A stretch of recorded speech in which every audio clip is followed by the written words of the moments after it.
Hello, pretty people. Welcome to this week's Marketing Monday Challenge. I'm here in lovely Bozeman, Montana. I'm here doing some comedy hypnosis shows, and I do apologize. I know I missed last week's Marketing Monday Challenge completely. This week, of course, I'm a day late, but I want to do this video to kind of explain some of what I'm talking about in the Marketing Monday Challenge that's posted up above. So this week's challenge is to build up your social media following. Now, there's a few reasons for this. Number one, it'll build up your social proof. Now, social proof, that really I can't underestimate the importance of it.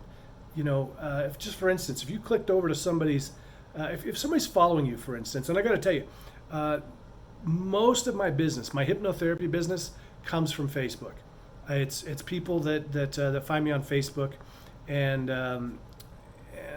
not for the shows. I don't know that I've ever booked a show off of Facebook. I booked a speaking gig off of LinkedIn, but mostly it's hypnotherapy stuff on Facebook. But anyway, so say somebody clicks over to you and they see you've got, let's say, 400 friends. I call them connections nowadays because obviously I don't have 4,950 friends, but I call them connections. But anyway, so they click over and you've got 400 friends. That could make them think, is this person, are they all that good?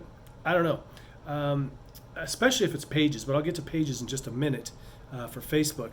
But so here's the thing. I started actually doing this back when I was doing stand-up comedy, and it was really just to build up my social proof. I was hung around at 5,000, and it helped. I mean, people would look at it and go, "Wow, you've got 5,000 friends." Not friends really, they're connections, but whatever. And so, a couple of things though. One of the things I know, women sometimes are concerned about doing this because they don't want to add a bunch of creepy dudes, and I get that. Dudes are creepy. What you want to go for is your target audience. So actually, I guess if creepy dudes are your audience, hey, you got to go after them.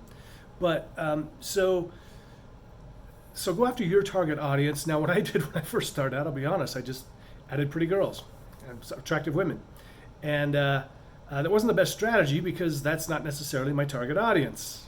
Maybe it is, but so go after your target audience. A couple of things. People sometimes get a little weirded out, about adding people they don't know. So I got a couple of things about that. So used to be back in the day, a lot of times people would message me and go, "Do I know you from somewhere?"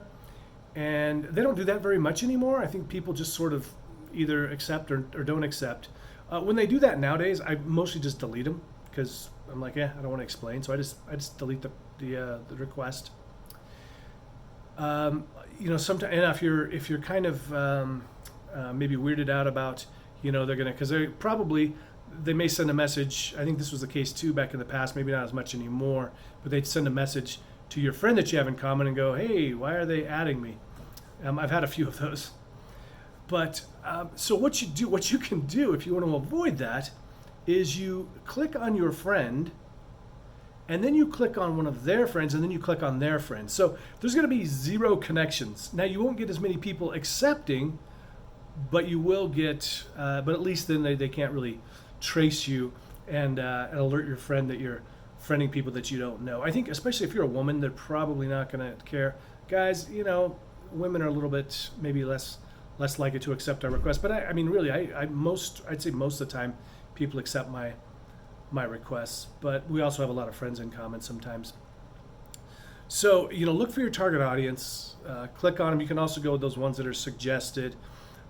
I do have, my rules for Facebook or for it now is, well, so this is one of the other mistakes that I used to make, was I didn't go through and cull often enough.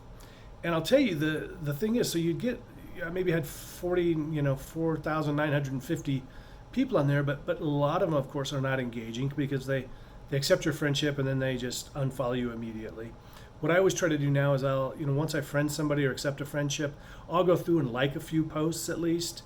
I know a coach that sends a message and says, hi, thanks for connecting, that kind of a thing.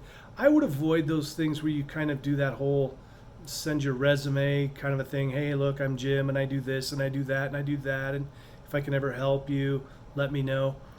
It's always a turnoff to me when I get those. I don't know how you feel about it, but I don't know. We can, maybe people can respond below and let us know what they think. I think maybe it could make sense, and I might start doing this, is just, hey, thanks for connecting. Simple as that. So what I do is I cull often now, and so I will, like a while back, I went and dropped like 2,000 people, and it was kind of a hassle. I went through and just deleted a bunch of people that I didn't remember having any kind of interaction with.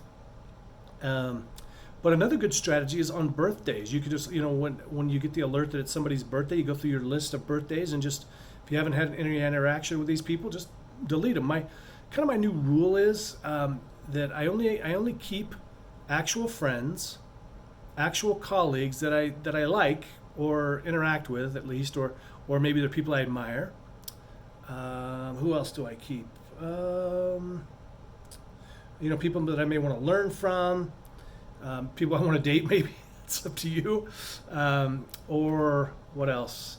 Actual friends, actual family members, and I think that's it. Oh, and people that are interacting. So I have a bunch of people that probably will never buy anything from me, never utilize my services in any way, but they're always reacting. They're liking my posts, they're commenting, that kind of stuff. Obviously, I'm going to keep them around.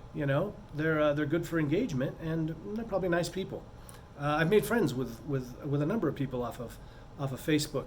Now, one of the great things, like I said, I've gotten many people that have found me on Facebook.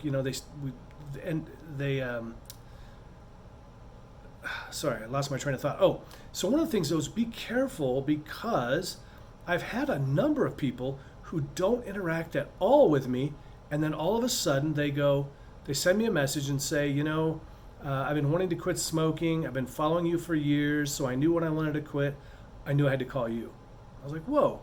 I mean, really, some of these people they'd never liked or commented, but apparently they're following us in the background. I don't know. And I hear there are a lot of just people in the background, so they're following us. So I think that's about it. Let's see. Also, you know what? It's going to increase the number of people on your products. I think that makes sense. That's another good reason to do it. And I think that's it. Oh, one tip. Try and build up your Facebook pages if you can. The first round of strategy might be just inviting everybody on your friends list to like it, just to help get you a little bit of a jump. It's not the best strategy, because then you are probably going to end up with a bunch of people that aren't interacting because they didn't really seek you out. They didn't necessarily want to be your connection or like your page. They just like you. Plus, you're probably going to post a lot of the same stuff. I need to figure out a way to make the stuff I do on my business page different, but right now it's pretty much all the same.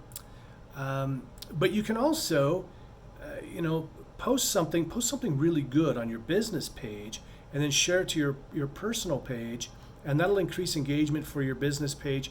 One of the things I like to do, if you run across something you think it's going to be really good, don't just share it. So here's the thing: like if you're you're in a group that says like think positive, and something pops up and it's this really great meme or a video or something.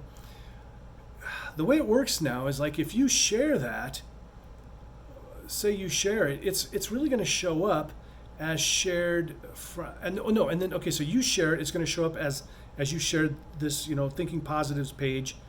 You gave them some juice. Now one of your friends, your connections, they share it.